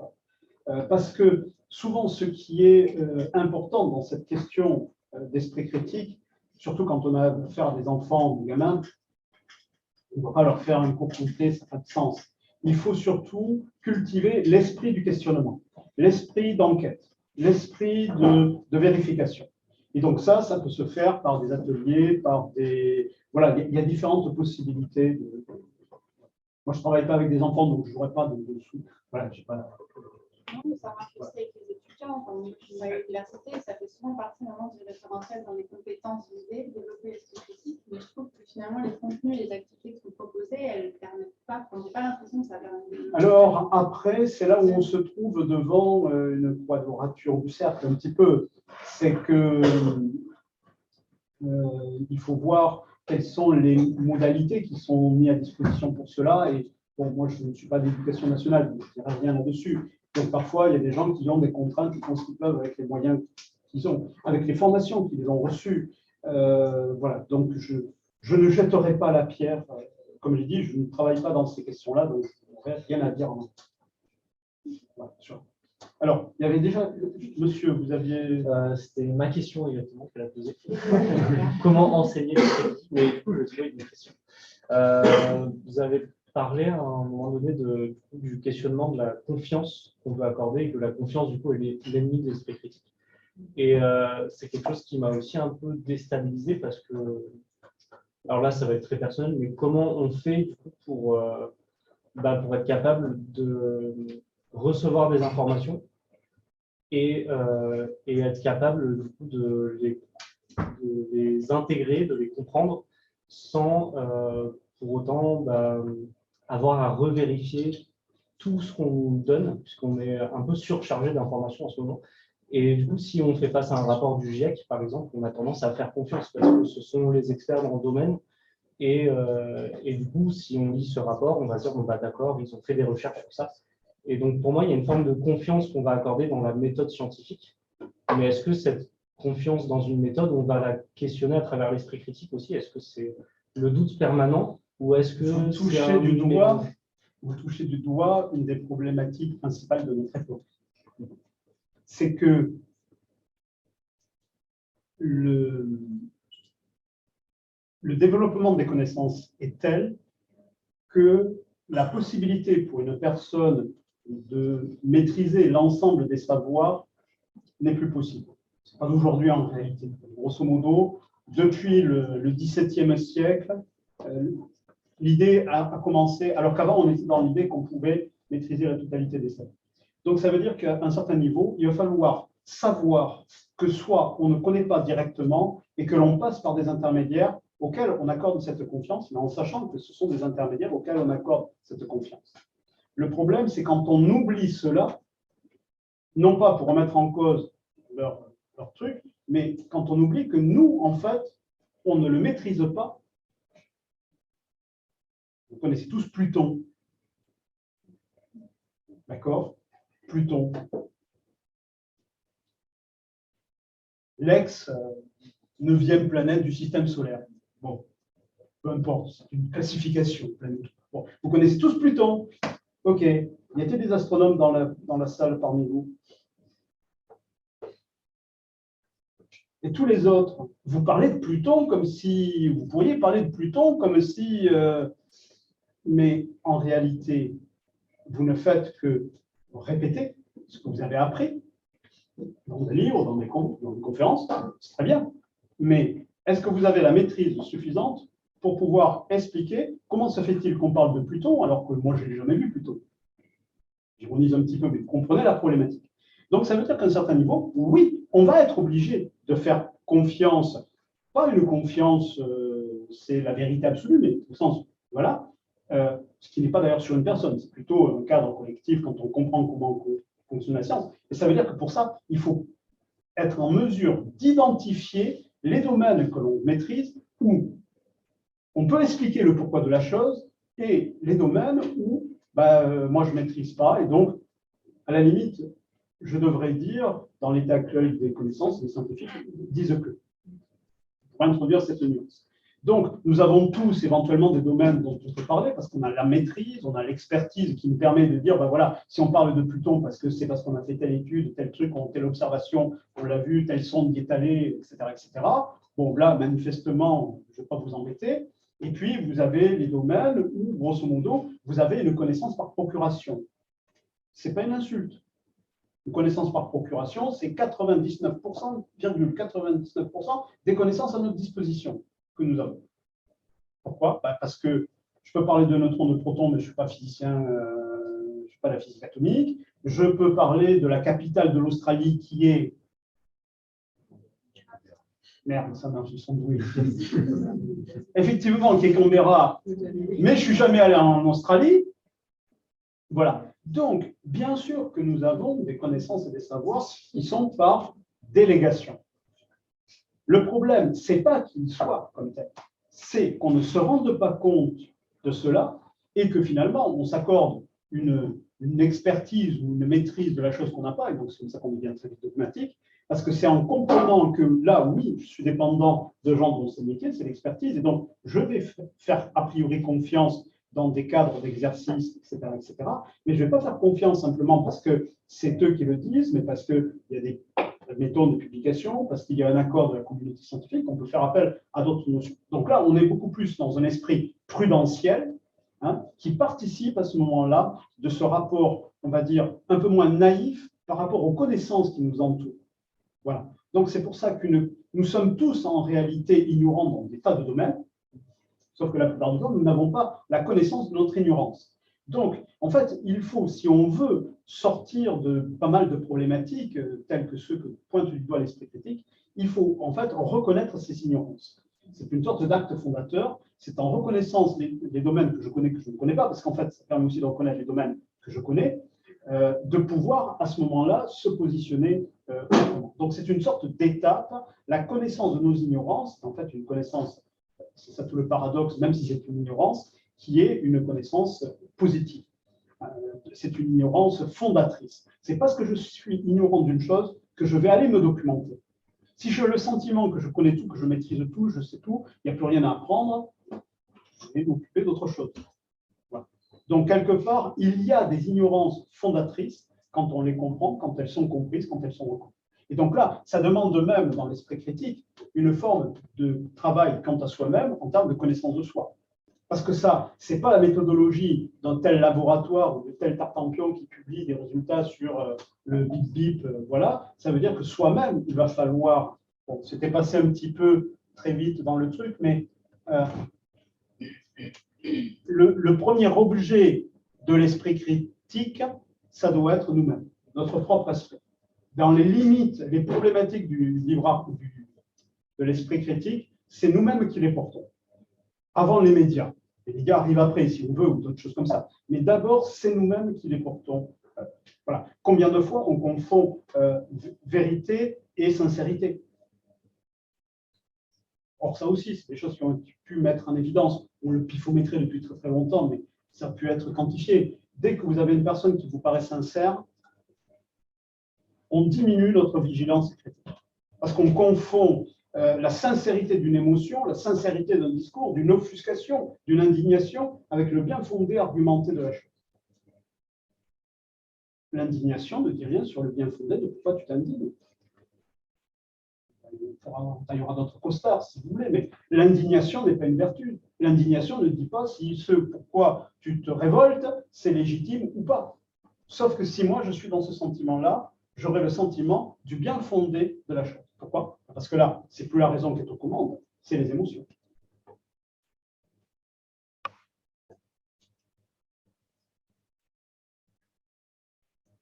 Donc, monsieur, oui. Il n'y avait pas quelqu'un d'autre si je me fie aussi. Moi, si j'avais une question, c'était, vous avez parlé qu'on devait être prudent sur la méthode pour atteindre l'autocritique. Vous avez parlé aussi de zététique, qui est une notion qui moi, je suis un peu sensible. Est-ce que la zététique, ça ne serait pas une des méthodes pour atteindre, pour s'entraîner à justement cet esprit d'éducation à l'autocritique? Est-ce que la réponse n'est pas en partie la zététique? Oui, c'est grosso modo dans ce sens-là. Mais la zététique n'est pas une méthode. La zététique, c'est un domaine d'étude. Les méthodes vont dépendre des objets étudiés. Si tu es affaire à de l'archéomanie, ce n'est pas la même méthode que si tu dois discuter de l'affirmation de certains quand tu as des poussins télépathes. Donc, la zététique n'est pas une méthodologie, c'est un domaine d'étude. Et en fonction des objets étudiés dans ce domaine-là, on aura besoin d'une méthodologie adaptée. S'il s'agit d'analyser des comportements humains, c'est ça. S'il s'agit d'évaluer tel truc, s'il s'agit de savoir si tu as des pouvoirs parapsychologiques qui te permettent de marcher sur des braises, bon, ben là, grosso modo, il faudra que toi-même tu fasses le test. Salut à Henri Brock, respect. Moi, je ne suis pas certain que j'aurais eu le courage de le faire, même si ma raison pouvait, mettons, aller dans ce sens-là.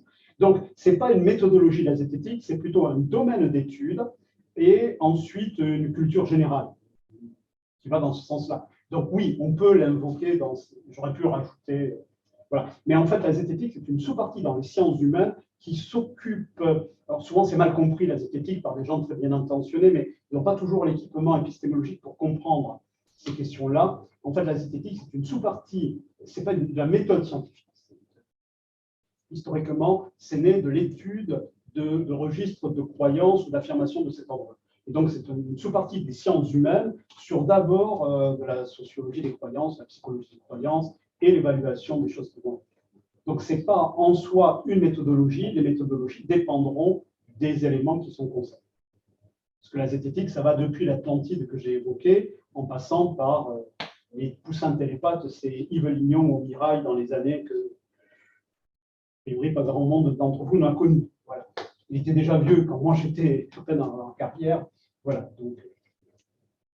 Donc la zététique participe des milieux, je dirais, d'esprit critique, ou qui mettent en avant, qui cultivent ces questions. Mais ce n'est pas, entre guillemets, une méthode. Voilà. En fait, la zététique est utilisatrice de l'esprit critique dans des domaines particuliers. Après, la zététique ne remplace pas la question de la méthodologie dans telle discipline et d'une réflexion strictement sur le respect de la méthodologie dans telle science éprouvée avec l'expérience, ou si on ne fait pas ça, on sait que c'est très, très discutable. Une dernière question. Je pensais à la différence. Enfin, j'ai le problème avec les fake news et ce qui se passe en ce moment, et il parlait par rapport du GIEC, par exemple. Donc, on peut avoir le problème de la confiance et des connaissances, mais on peut aussi avoir le problème d'une forme de négationnisme des connaissances et de scepticisme radical. Quand on dit que le rapport du GIEC, par exemple, l'indice de confiance est 99,7%, il n'y a jamais, on va bien expliquer, il y a toujours des failles dans la science, et on ne peut pas. C'est très rare, sauf peut-être en physique, des choses comme ça. Et encore, surtout en maths. Donc, comment lutter contre cette espèce d'angle mort en science pour empêcher une forme de négationnisme des connaissances? Alors, je vais être assez radical. Dans beaucoup de cas, rien n'est possible. Parce que ce n'est pas un problème de gens qui n'ont pas compris. Je vais être provocateur. Donc, ce que je dis là n'est peut-être pas valable dans un certain nombre de cas. Mais dans beaucoup de cas, le problème, ce n'est pas des gens à qui on ne leur a pas bien expliqué le truc. C'est juste des gens qui, pour des raisons quelconques, quant à leur conviction, n'en veulent pas. Et là, vous pisserez dans un violon toute votre vie pour tenter de les faire changer d'avis. Vous ne jouerez pas d'un iota. Vous avez déjà essayé de faire changer d'avis sur les sciences du vivant et de l'évolution, les témoins de Jéhovah? Il y en a qui ont essayé. 150 ans de sciences du vivant, machin truc muche là-dessus. Plus d'ailleurs ils contre-argumentent et plus ils se renforcent. Donc, à un niveau, il faut appeler un chat un chat. Il y a des gens qui peuvent avoir certaines positions parce qu'ils ne comprennent pas, parce qu'ils ne savent pas. Ça, c'est ce que j'appellerais les gens de bonne foi. Et eux, comme ils n'en font pas une question de conviction, quand on leur explique, quand on prend le temps de parler, d'expliquer, en général, il n'y a pas de problème, ils comprennent. Moi, pendant longtemps, je pensais que la capitale de l'Australie, c'était Sydney. Voilà. Lion de base, victime de Skippy le kangourou, c'est Sydney. C'est la faute à Crocodile Dundee. Voilà. Bon. Après, on m'a expliqué ça, et comme je n'en faisais pas une conviction personnelle au point de vue de mon identité, de mes convictions, de ma religion, de ma vision politique de l'homme ou de la métaphysique, bon, c'est pas Sydney, bon, c'est Canberra. Bon, bonjour Canberra, au revoir. Voilà. Donc, quand il y a des problématiques qui sont simplement des problématiques de méconnaissance, ça se traite par simplement l'apport de connaissances avec évidemment la pédagogie nécessaire pour le faire comprendre. Mais dans 90% des cas de ceux qui posent ces problèmes-là, ce n'est pas un problème de gens qui n'ont pas compris, on leur a mal expliqué. Non, c'est des gens qui, pour des raisons idéologiques, politiques, n'en veulent pas, ou pour des raisons convictionnelles, n'en veulent pas. Donc, ce n'est pas des fake news, c'est de la propagande contre. Je vous invite à ce niveau-là à repenser la notion de fake news. La notion de fake news, c'est, le pays des bisounours. Non, ce n'est pas des fake news. C'est des gens qui savent que cela n'est pas vrai, qui savent très bien pourquoi ils vont le dire, dans un but, c'est de la propagande dans une polémique quelconque pour réfuter, disqualifier, discréditer. Donc, ce n'est pas un problème d'information, c'est un problème de manipulation délibérée. C'est bienvenue dans, je ne sais plus quel est le énième bureau là, des services de...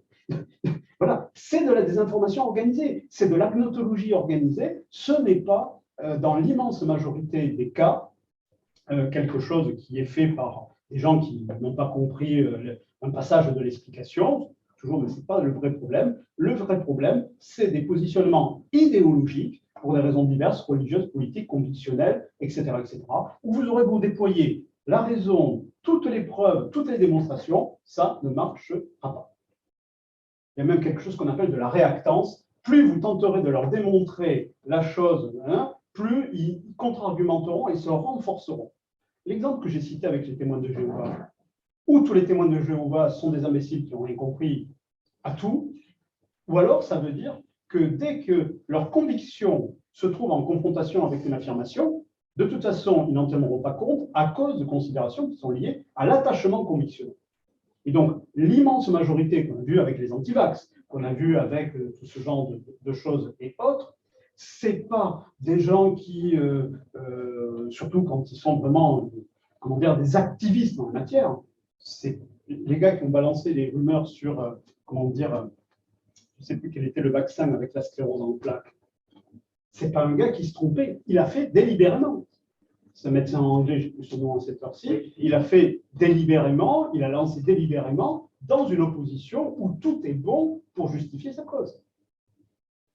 Et après, on a les conséquences de cela. Donc, on a affaire là beaucoup plus à ce qu'on devrait appeler des territoires idéologiques qu'à des vraies problématiques de connaissance. C'est-à-dire des problématiques de pédagogie, de didactique, qui peuvent toujours arriver, hein, bien sûr. Mais la plupart du temps, c'est des gens que vous ne pourrez pas les faire changer d'avis. J'en ai dans ma famille. Vous ne pourrez pas leur faire changer d'avis. Bon, tu ne vas pas massacrer au bout du 18e dimanche. Tu te dis, bon, s'il ne veut pas, il ne veut pas. Bon. Pourquoi? Parce qu'en fait, le problème, c'est pas qu'ils ne comprennent pas. Tu les prends en solo, dans un coin, sans qu'il y ait d'implication sur un problème analogique, même problématique, même type d'idéologie, qui suivent. Mais dès que tu le ramènes sur ce qui est leur truc à eux, tu verras qu'automatiquement ça. Donc en fait, ça, c'est un dispositif d'opposition convictionnelle et c'est plus une question. Ou alors, dans le tas, bien sûr, tu pourras arriver, pourquoi pas, enfin à un convaincre, comment dire, voilà, tu auras toujours possibilité. Mais dans l'immense majorité, et ce qui fait dans des sociétés de commentaires, d'espaces publics comme les nôtres, ce qu'on voit tous les jours, ce n'est pas des problèmes de cet ordre-là, c'est des combats idéologiques, c'est des territoires idéologiques où, la plupart du temps, la manipulation, la désinformation, elle est faite délibérément et volontairement. On sait que c'est faux, mais comme c'est plausible et ça participe à la représentation de ce qu'on condamne ou de ce qu'on défend, automatiquement, on préférera comment dire, je sais que ce n'est pas vrai, mais c'est tellement probable que finalement, c'est ce qui compte. Là, vous rentrez dans notamment ce qu'on appelle la contre-vérité. Donc, il n'est pas étonnant qu'on ait tellement de mouvements, de personnes, d'idéologues, d'intellectuels qui sont parfois dans des situations qui sont quasiment, voilà, ils vont, comment dire, vous pouvez inverser le discours. En réalité, voilà, la Corée du Nord, c'est de la démocratie, nous, on est en dictature. Bien sûr, ce n'est pas un problème. Je peux leur faire un cours pour leur expliquer les différentes catégories de régime politique. Ça ne marchera pas. C'est une question de conviction. C'est un positionnement idéologique convictionnel. Et alors là, s'il y a quelqu'un qui a trouvé une solution pour faire changer d'avis quelqu'un en la matière,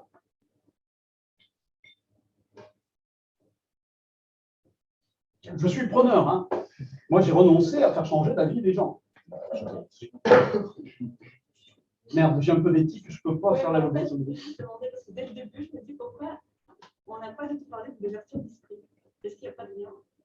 Alors, c'est parce que la notion d'ouverture d'esprit, on ne peut pas la définir. Elle est toujours définie a posteriori et elle est toujours subjective comme notion. C'est quoi un esprit ouvert, un esprit fermé? C'est un jugement de valeur. Donc, on peut se comprendre, grosso modo, a posteriori, mais ça va dépendre de qu'est-ce que tu entends. Par exemple, moi, je suis un esprit fermé, je suis un rationaliste. Si tu veux, fermé, sectaire, dès que tu as les défenseurs des NDE et de l'astrologie qui débarquent, je fais partie des gens fermés d'esprit, sectaires, voilà, j'ai une raison desséchée, voilà, je suis dans cette catégorie. Voilà, donc je n'ai pas d'ouverture d'esprit.